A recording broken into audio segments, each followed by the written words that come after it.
یہ جماعت نہیں ہے، آئیڈیالوجی ہے. یہ کس کی کوئی بہت ساری جماعتوں کا مجموعہ نہیں ہے، یہ بہت ساری جماعتوں کی خدا نہ خواستہ کھچڑی نہیں ہے. یہ ایک آئیڈیالوجی ہے. آئیڈیالوجی ایسے ختم نہیں ہوتی ہے.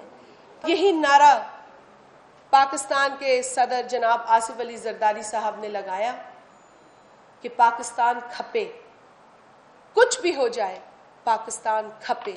ذاتی رائے کو کسی سیاسی فیصلے میں نہیں لاتا. آج بھی وہ بہت زیادہ صبر، تحمل اور سیاسی بصیرت کا مظاہرہ کرتے ہوئے نظر آتے ہیں. 13 جماعتوں کی حکومت ہے، چھوٹے موٹے مسائل ہوتے رہتے ہیں. آپ کو ماضی میں ڈکٹیٹروں نے سیکنڈ سے فرسٹ شاید پہنچایا ہو یا ففتھ سے فرسٹ پہنچایا ہو. اب جمہوری حکومتیں ہیں. آپ ہمیشہ ڈکٹیٹروں کے دور میں ناظمین بنے ہیں، آپ جمہوری حکومتوں میں نہیں بنے. یہی ہے پاکستان پیپلز پارٹی. یہ روتی ہے اپنے لوگوں کے ساتھ، یہ تکلیف کو برداشت کرتی ہے کھڑی ہو کر، چاہے وہ سیلاب ہو، چاہے وہ طوفان ہو، چاہے وہ کوئی بھی پریشانی ہو. آپ کو پیپلز پارٹی کیوں نظر آتی ہے عوام کے اندر؟ کیونکہ وہ شہید محترمہ بے نظیر بھٹو صاحبہ کی اس فلسفے سے، شہید بھٹو کے اس فلسفے سے جڑی ہوئی ہے جو آج بھی زندہ ہے. جب ہم کہتے ہیں وہ آج بھی زندہ ہے تو لوگوں کو تکلیف ہوتی ہے. اور اسی فلسفے نے پاکستان کو بچایا ہے، اسی فلسفے نے. اور یہی نعرہ پاکستان کے صدر جناب آصف علی زرداری صاحب نے لگایا کہ پاکستان کھپے، کچھ بھی ہو جائے پاکستان کھپے. اور آج بھی ہم یہ کہتے ہیں کچھ بھی ہو جائے پاکستان کھپے. اسی لیے ہم نے بڑی شدت سے 9 مئی کے واقعے کو، جتنے بھی واقعات پیش آئے 9 مئی کو 10 مئی کو، ہم نے بڑی شدت سے ان کو ریجیکٹ کیا، بڑی شدت سے اس کی ہم نے مذمت کی.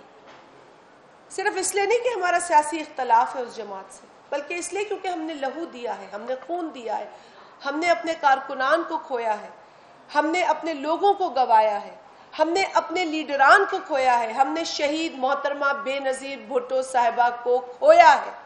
اس پورے عمل میں یہاں پر تو لوگ آدھا گھنٹہ جیل نہیں جا سکتے. شہید محترمہ نے تو سکھر جیل کی وہ گرمی دیکھی ہے جو کسی کے تصور میں نہیں ہو سکتی کہ وہ کتنی شدت برداشت کر چکی. انہوں نے کون سی صحبتیں برداشت نہیں کی. آج بھی شہید محترمہ بے نظیر بھٹو صاحبہ کا وہ ویژن، ان کا وہ مشن، ان کا بیٹا پاکستان پیپلز پارٹی کا چیئرمین بلاول بھٹو زرداری آگے لے کر چل رہا ہے. آج بھی وہ اپنی ذاتی رائے کو کسی سیاسی فیصلے میں نہیں لاتا. آج بھی وہ بہت زیادہ صبر، تحمل اور سیاسی بصیرت کا مظاہرہ کرتے ہوئے نظر آتے ہیں. آپ نے خود دیکھا کہ وہ پوری کوشش کرتے ہیں کہ جہاں تک ہو سکے معاملات کو کنٹرول میں رکھیں، یونٹی کا مظاہرہ کریں، اتحاد کا مظاہرہ کریں. یہی تو قائد اعظم محمد علی جناح نے کہا، یونٹی، فیتھ اینڈ ڈسپلن. پہلے متحد ہو اور پھر کچھ ملے گا ہمیں. لیکن جو مناظر 9 اور 10 مئی کو دیکھے گئے وہ اتحاد تو نہیں دکھا رہے تھے، وہ تو نفرت، تقسیم، آگ اور زہر اگل رہے تھے. اور اس کی مخالفت پاکستان پیپلز پارٹی نے اپنی ذاتی تجربے، اپنی قربانیوں اور اپنی تکلیفوں کی روشنی میں کی ہے. اور ہم آج بھی کہتے ہیں کہ پاکستان ہماری دھرتی ہے، ہمارا ملک ہے، ہمارا وطن ہے. اور اسی پاکستان میں اس علاقے میں سوات میں شہید محترمہ بے نظیر بھٹو صاحبہ نے پاکستان کا پرچم لہرانے کا وعدہ کیا، اور پاکستان پیپلز پارٹی کی حکومت نے صدر آصف علی زرداری صاحب کی سربراہی میں ہم نے اس وعدے کو پورا کیا.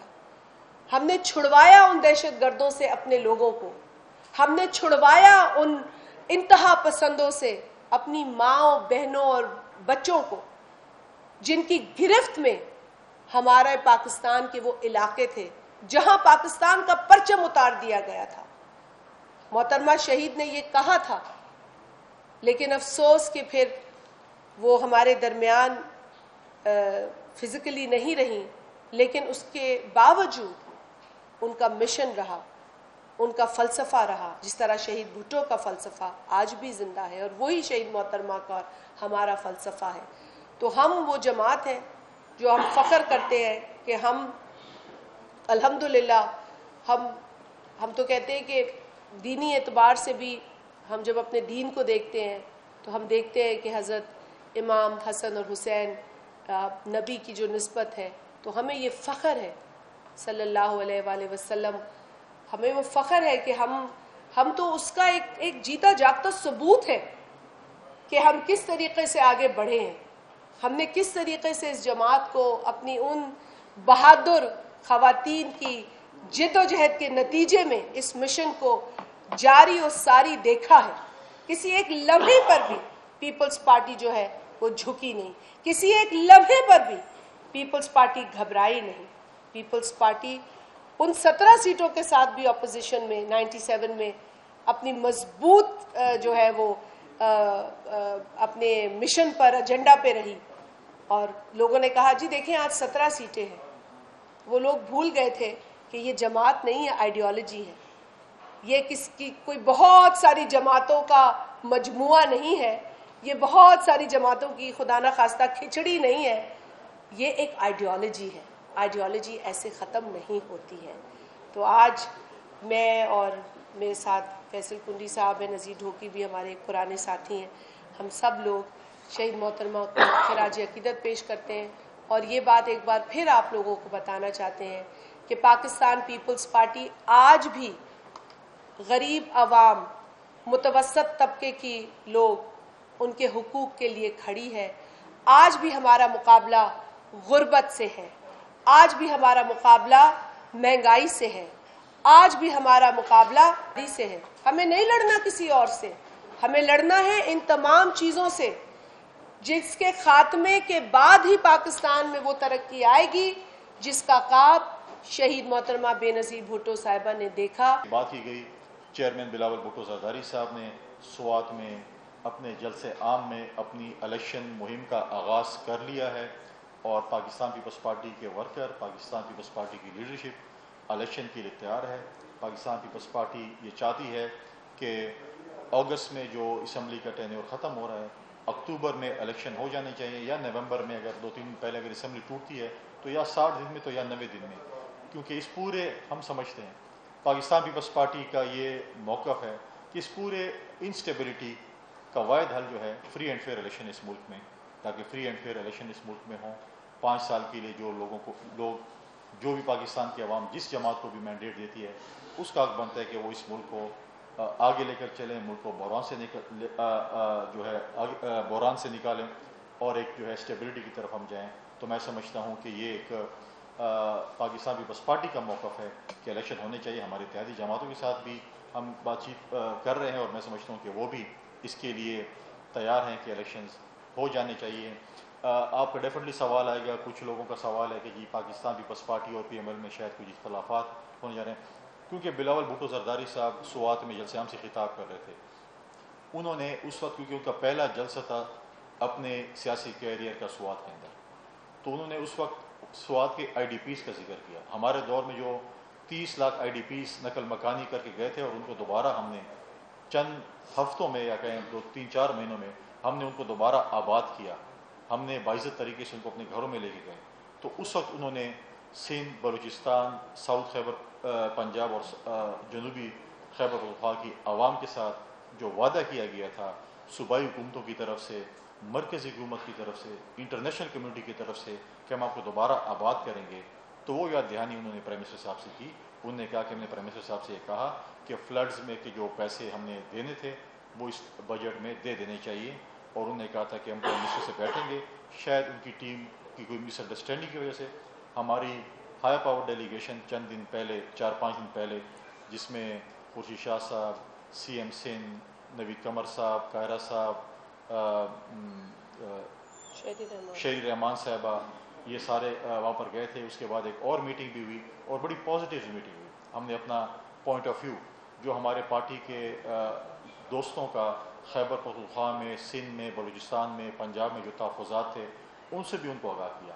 ہم نہیں چاہتے کہ ہم میڈیا کے ذریعے ایک دوسرے کو جو ہے وہ بات چیت کریں، اور آگاہ کیا، اور انہوں نے پوری یقین دہانی کی ہے کہ ہماری جو مسائل ہیں وہ حل ہوں گے. 13 جماعتوں کی حکومت ہے، چھوٹے موٹے مسائل ہوتے رہتے ہیں. پھر کشمیر کا ایشو آیا. دیکھیے کشمیر میں پاکستان پیپلز پارٹی کا یہ حق تھا کہ وہ الیکشن وہاں پر لڑتی. ہم رنر اپ تھے وہاں پر. ہمیں ہمارے کینڈیڈیٹ کو 100 کتنے ووٹوں سے ہروایا گیا تھا. پھر ہماری اتحادی جماعتوں نے کہا کہ ہم نے وہاں پر الیکشن لڑنا ہے، تو انہوں نے بھی لڑا. ہمارے کینڈیڈیٹ وہاں پر کامیاب ہوئے ہیں، ان کے والد صاحب 4-5 دفعہ پہلے بھی کامیاب ہوئے ہیں. ہم نے دوبارہ کہا، ہم نے بار بار کہہ رہے ہیں کہ کسی کو اگر کوئی شک ہے دھاندلی پہ، آپ ثبوت لے کے آئیں، ہم آپ کے ساتھ دوبارہ الیکشن لڑنے کو تیار ہیں. اس وقت تک لڑیں گے جب تک آپ مطمئن نہ ہوں. لیکن میں ایک بات بتا دوں کہ کشمیریوں کے دل سے پاکستان پیپلز پارٹی کی محبت کوئی نہیں نکال سکتا. جتنی دفعہ بھی انشاءاللہ تعالیٰ لڑیں گے پیپلز پارٹی کامیاب ہوگا. اور یہاں پر ایک اور جماعت ہماری جماعت اسلامی جو ڈیلی بیسس پہ پریس کانفرنس کرے، اور غالباً آئندہ 4 سال کے لیے پریس کانفرنس ہی کرے گی کہ ہمیں سیکنڈ نمبر سے فرسٹ نمبر پہ کیوں نہیں پہنچایا گیا. آپ کو ماضی میں ڈکٹیٹروں نے سیکنڈ سے فرسٹ شاید پہنچایا ہو یا ففتھ سے فرسٹ پہنچایا ہو. اب جمہوری حکومتیں ہیں. آپ ہمیشہ ڈکٹیٹروں کے دور میں ناظمین بنے ہیں، آپ جمہوری حکومتوں میں نہیں بنے. آپ کے پاس دیکھیں فرسٹ نمبر پہ پاکستان پیپلز پارٹی تھی کراچی میں، سیکنڈ پہ جماعت اسلامی تھی، تھرڈ پہ پی ٹی آئی تھی، چوتھے پہ نون اور پھر جمعیت. آپ سندھ حکومت تو یہ نہیں کر سکتی کہ پی ٹی آئی کے ناظموں کو زبردستی اغوا کر کے آپ کے بکسے میں ووٹ ڈلواتے. آپ نے تو جا کے جو 9 مئی کے واقعات میں ملوث تھے ان کے ساتھ آپ نے جا کے میٹنگس کی کہ آپ ہمیں ووٹ دیں. انہوں نے آپ کے ساتھ جو وعدے وعید کی اس کا تو ہم ذمہ وار نہیں ہیں. لیکن جب انہوں نے خود کہا کہ ہم جو ہے کسی بھی جماعت کو ووٹ نہیں کر رہے، تو نمبر 1 پاکستان پیپلز پارٹی تھی اور جمہوری طریقے سے تھی، تو ہمارا حق بنتا تھا. اگر آپ کی اتحادی آپ کے ساتھ آ جاتے تو آپ کے ووٹ اگر بڑھ جاتے تو آپ ناظم بنتے. لہٰذا انتظار کریں، اگلے الیکشن کا کام کریں. جنرل الیکشنز آ رہے ہیں، پھر بلدیاتی الیکشنز آئیں گے، اس کا جو ہے آپ انتظار کریں اور پھر محنت کریں. پھر آپ اگر آپ کو چانس ملتا ہے، آپ کو عوام ووٹ کرتی ہے تو پھر آپ آ سکتے ہیں. لیکن یہ جمہوری حکومت ہے، یہ ڈکٹیٹرز کی حکومت نہیں ہے. لہٰذا اس چیز کو اگر آپ کہیں کہ جی وہاں پر دھاندلی ہوئی ہے، یہ ہوا ہے، تو یہ بڑا افسوسناک عمل ہے. کراچی کی عوام نے جس طرح پاکستان پیپلز پارٹی پہ اعتماد کیا ہے، ہمارے نوجوان میئر وہاں پر اور ڈپٹی میئر بھی نوجوان ہیں، انشاءاللہ تعالیٰ وہاں پر ڈیلیور کریں گے. اور آپ دیکھیں گے انشاءاللہ تعالیٰ جنرل الیکشن میں بھی کراچی پاکستان پیپلز پارٹی پہ اعتماد کرے گی. اور انشاءاللہ تعالیٰ جو ہے ہم کراچی کا جو مین ہمارا کیپٹل ہے اس کا نقشہ ہمارے جو نئے میئر ہیں وہ اس کو انشاءاللہ تعالیٰ صوبائی حکومت کے ساتھ مل کر، سی ایم سندھ کے ساتھ مل کر، ان کی ٹیم کے ساتھ مل کر انشاءاللہ تعالیٰ وہ جو ہے ہم بہتری کی